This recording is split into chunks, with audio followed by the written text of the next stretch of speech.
अगर आप बेबाक और निष्पक्ष खबरें देखना चाहते हैं तो हमारे चैनल को सब्सक्राइब करें और बेल आइकन को दबाएं।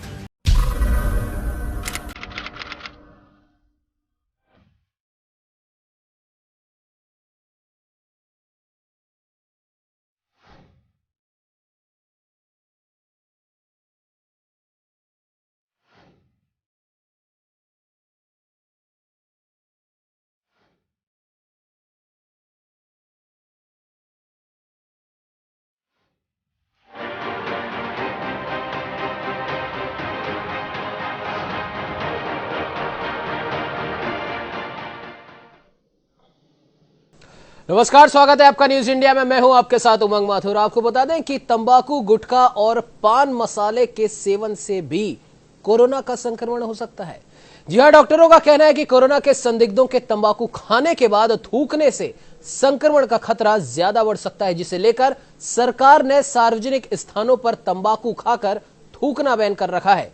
केंद्रीय सुरक्षा बलों में भी आपको बता दें कि कोरोना वायरस खतरनाक स्थिति पैदा कर रहा है और साथ ही साथ पिछले 2 सप्ताह में कोरोना संक्रमण के पॉजिटिव केसों की संख्या 500 का आंकड़ा पार कर गई।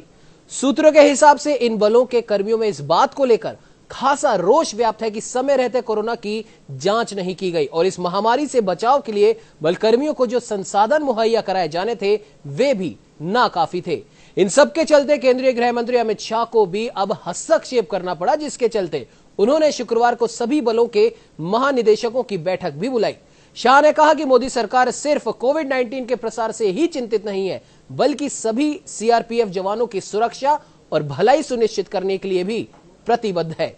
तो वहीं इसके अलावा अगर हम बात करें तो कोरोना संक्रमण जेल में बंद कैदियों में भी एक खतरे की निशान की ओर बढ़ रहा है, जिसके चलते सुरक्षा बल भी अब कोरोना की चपेट में तो आ ही रहे हैं, साथ ही साथ जेल में बंद जो कैदी हैं वो भी कोरोना की चपेट में आ रहे हैं। आपको बता दें कि कोरोना के इस संकट काल में जब पूरी दुनिया लॉकडाउन में है और भारत भी तीसरे फेज के लॉकडाउन में है, उस समय पर सरकारें, राज्य सरकारें और प्रशासन इस बात पर ध्यान दे रहा है कि कैसे इस कोरोना संक्रमण के प्रसार को रोका जाए। और कोरोना संक्रमण के प्रसार में जो मुख्य बात सामने आ रही है वो एक तो सोशल डिस्टेंसिंग की पालना जहां पर नहीं हो रही वहां पर हो रहा है। दूसरी बात और सबसे महत्वपूर्ण बात कि 2 लॉकडाउन तक लोग जहां पर थे वो वहीं रहे, लेकिन अब दूसरे लॉकडाउन के खत्म होते होते और तीसरे लॉकडाउन में अब लोगों ने एक राज्य से दूसरे राज्य और एक शहर से दूसरे शहर मूव करना शुरू कर दिया है, या यूं कहें कि घर वापसी शुरू हो गई है। और इस घर वापसी के कारण कोरोना संक्रमण का खतरा भी बढ़ा है। एक और बात की और अगर हम ध्यान दें तो जितने भी लोग गुटखा, तंबाकू और पान मसाले का सेवन करते हैं, जाहिर सी बात है उनमें से अधिकतर लोग इधर उधर थूकते हैं। दोनों लॉकडाउन में गुटखा, तंबाकू की बिक्री पे प्रतिबंध था। और दूसरी बात, अगर हम पान मसाले के उद्योग की अगर बात करें तो करीब 42,000 करोड़ रुपए का है और इसमें ज्यादातर हिस्सा उत्तर प्रदेश का है और उत्तर प्रदेश में भी यह बिक्री बंद थी। लेकिन अब सवाल यह उठता है कि यदि पान मसाले की उत्पादन, बिक्री और सेवन पर पहले प्रतिबंध लगा था तो अब उस प्रतिबंध को क्यों हटाया गया, क्योंकि इससे भी संक्रमण का खतरा उतना ही है। और तीसरे लॉकडाउन में क्योंकि आने जाने की पाबंदी कुछ हद तक ग्रीन और ऑरेंज जोन में हटा दी है और इन जोनों में कई ऐसे लोग होंगे जो गुटखे, तंबाकू, पान मसाले का सेवन भी करते होंगे। दूसरी बात, जेलों में बंद कैदियों की, वहां पर भी संक्रमण का खतरा है। और तीसरी और सबसे मुख्य बात यह है कि जो हमारे सुरक्षा प्रहरी हैं, जो कर्फ्यूग्रस्त इलाकों में, रेड जोन में बहुत ही बखूबी अपनी सेवा दे रहे हैं या दे रहे थे, जो अब वापस अपने घर लौटा, उनमें भी संक्रमण का खतरा बढ़ गया। कई संक्रमित भी हो गए क्योंकि उनको उतनी सुविधाएं नहीं दी गई जितनी और लोगों को दी गई थी। क्या कुछ कहेंगे इन तीनों बातों पर, संजय जी? उमंग जी, देखिए, वास्तव में आपने बहुत संवेदनशील मुद्दा उठाया है। इस दौर में अगर कोई सबसे ज्यादा खतरनाक बात सामने आने वाली है तो पान पराग, पान मसालों को छूट देने की संबंधी बात सामने आने वाली है जी। WHO ने स्पष्ट निर्देश जारी किए थे कि लार से कोरोना का संक्रमण फैलता है, बहुत तेजी से फैलता है। भारत सरकार ने जुर्माना लगाया है कि अगर आप सार्वजनिक जगह पर थूकते हैं तो आपको जुर्माना किया जाएगा। लेकिन मेरे लिए बड़ी हैरत भरी बात थी कि पहले दौर में जब 50 या 60 केस थे तब उत्तर प्रदेश में ये पाबंदी ये कह के लगाई गई थी कि जनहित में ये देखा गया है कि कि पान मसाला खाने वाले, छोटे पाउच खाने वाले लोग थूकते हैं, जिनसे कोरोना का संक्रमण फैलता है, इसलिए इस पान मसाले को प्रतिबंधित किया जाता है जी। लेकिन 1.25 महीने के बाद जब मरीजों की संख्या, संक्रमित लोगों की संख्या सैकड़ों गुना बढ़ जाती है, तो वो जनहित गायब हो जाता है और रातों रात अचानक अनुमति दे दी जाती है कि पान मसाले की फैक्ट्रियां अपना कारोबार करेंगी, लोग खाएंगे और 100% जो पान मसाला खाता है वो कहीं पे भी थूकता है। मैं हैरान में हूं कि कोई भी सरकार के अफसर इस तरह हजारों लाखों करोड़ों परिवारों की जिंदगी कोरोना के आपदा के काल में कैसे दांव पे लगा सकते हैं।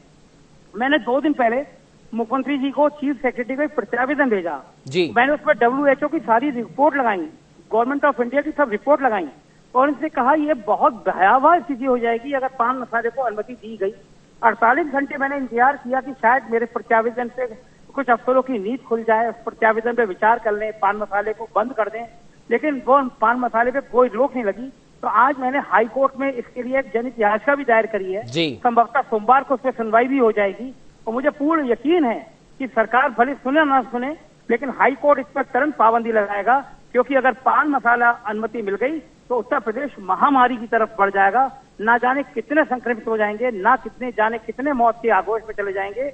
ये चंद कारोबारियों के, जिनके 50,000 1 लाख करोड़ के जो मालिक लेकिन हैं। संजय जी माफ कीजिएगा, आपको बीच में रोक रहा हूं, क्या आपको लगता है, वैसे कहना तो नहीं चाहिए लेकिन फिर भी, कल और आज जो खबरें जो विभिन्न पत्र पत्रिकाओं में छपी हैं, विभिन्न समाचार एजेंसियों में छपी हैं, हमारी माननीय सुप्रीम कोर्ट ने, शराब की मैं यहां पर बात कर रहा हूं, उसके लिए सजेशन दिया है सरकार को कि उसकी होम डिलीवरी करी जाए।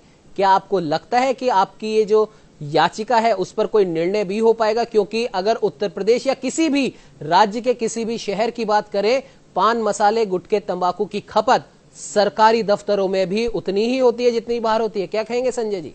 देखिए उमंग जी, शराब में और पान के गुटखे में बहुत बड़ा अंतर है जी। शराब पी के उल्टी करने वालों की संख्या बहुत कम प्रतिशत में है जी, लेकिन पान मसाला खा के थूकने वालों की प्रतिशत 100% है जी। तो शराब पी के आदमी का लीवर खराब होगा, वोमिटिंग करेगा तो घर में करेगा, लेकिन पान मसाला खा के थूकेगा, चौराहे पे थूकेगा, दफ्तर में थूकेगा, सड़क पे थूकेगा।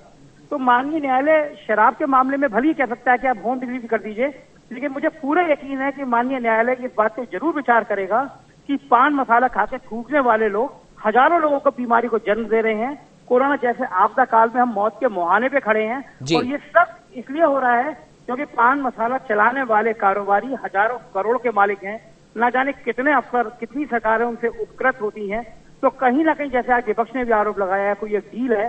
मुझे बड़ा दुख है कि अगर इस तरह की कोई बात सामने आती है, कोरोना के आपदा काल में सामने आती है, तो पूरे सिस्टम के लिए शर्मनाक बात है कि कम से कम मौतों के इस समय आम गरीब की लाशों पे महल नहीं खड़े की जानी चाहिए। और पान मसाला जो खाते हैं वो मध्यम वर्गीय परिवार या थोड़े श्रमिक किस्म के लोग ज्यादा खाते हैं। मैंने बहुत बड़े पूंजीपतियों को, बहुत बड़े अफसरों को पान मसाला खाते हुए कम देखा है। तो जाहिर है ये मौत का कारोबार, मौत की लाशें, ये लाशों का कारोबार केवल उन्हीं गरीब मजदूरों की बनने जा रहा है। उन लाशों पे बने हुए महल में पता नहीं कौन सो पाएगा, कैसे चैन से सो पाएगा, और हम और आप मध्यम वर्गीय परिवार के लोग मौत के मुहाने में खड़े हो जाएंगे अगर पान मसाले का कारोबार को अनुमति दे दी गई तो। बिल्कुल संजय जी, आपने सही कहा, बहुत ही संवेदनशील विषय है और इस पर ध्यान देना चाहिए। और ऐसा भी नहीं है कि सरकार के पास में राजस्व कमाने के और कोई जरिए ना हो, लेकिन फिर भी अगर इसकी बिक्री और इसके उत्पादन और इसको यूज करने के लिए इसकी अनुमति दे दी गई है तो सरकार को पुनः इसके बारे में सोचना होगा।